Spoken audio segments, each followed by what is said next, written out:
We ask questions all the time, right? But have you ever stopped to think that there's a formal logic to asking a good one? Today, we're diving into a field that does exactly that. We're moving beyond simple statements to uncover the hidden strategic power of just asking a question. You know, for centuries, formal logic has been a real powerhouse, but it's really good at one specific thing, dealing with statements. It can take a sentence like, "The sky is blue," and tell us, is it true or is it false? It's simple, it's powerful, and it's basically the foundation of how computers think. But here's where things get tricky. When you ask, "Is it raining?" you can't really label that question true or false, can you? It's a totally different beast. Questions don't give us information, they seek it. And for good old traditional logic, this is kind of where the whole system just hits a wall. So this leaves us with a huge puzzle. If logic is the science of reasoning, how can it possibly account for one of the most important parts of reasoning, the art of asking a question? Well, the answer lies in a different kind of logic. One that's built not for the information we already have, but for the information we're trying to find. And it's called Inquisitive Semantics. It's this really cool, modern approach that brings questions right into the heart of logic. It doesn't treat them like a problem to be solved, it treats them as essential tools that drive the whole conversation forward. I love this way of thinking about it. Imagine a search party. It's not just a bunch of people wandering around randomly, right? It's a coordinated strategy of asking, "Hey, is it over here?" Or "What about behind that rock?"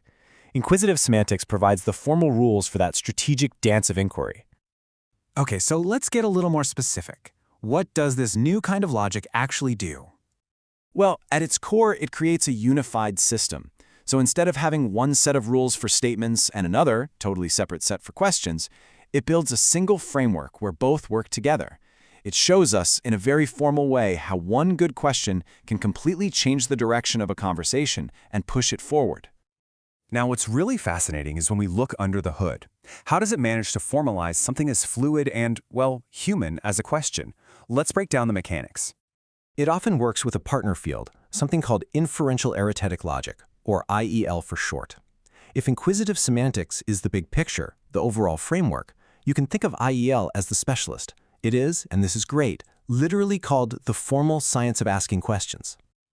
So IEL is what really gets into the nitty-gritty. It examines how different kinds of questions, especially those simple polar questions with a yes or no answer, act like engines for finding information. It helps us map out the entire reasoning process, step by step, showing how questions are these crucial points along the way. Okay, so this all might sound very abstract, very academic, but get this. You have almost certainly used these exact logical principles yourself, and you probably didn't even realize it. Remember this classic game, Guess Who? Is the perfect real-world laboratory for inquisitive logic. The entire point of the game is asking the right questions to narrow down the field. The process is just pure logic in action. You ask a strategic question, you get an answer, and bam, you use that little piece of information to eliminate a whole chunk of options. Then you just do it again and again, getting closer and closer with every single question you ask. This is exactly what inquisitive semantics models. And this gets to a really crucial point. Not all questions are created equal. In Guess Who, asking, "Is it Alex?" is, well, it's a terrible move. If the answer is no, you've only eliminated one person. But asking, "Does your person wear glasses?" now that's a power move. One single answer, yes or no, can potentially cut your options in half. This is what's called the discriminatory power of a question. And this is where it all clicks into place. Inquisitive semantics gives us the formal tools, the actual math, to measure that power. It provides the logical rules to prove why "does your person wear glasses" is objectively, provably, a better, more efficient question than "is it Alex?" So, okay, building a logic for board games is cool and all, but why does this really matter in the bigger picture? Because the logic of Guess Who is the same logic that drives so much of our world. It's the strategy a doctor uses to diagnose an illness, it's the method a detective uses to solve a case, and it's the process a scientist follows to test a hypothesis. This stuff isn't just about games, it's about the fundamental structure of how we learn, how we communicate, and how we solve problems. It's the blueprint for curiosity itself. So the next time you're trying to solve a problem, don't just think about the answers you need. Think about the questions you're asking.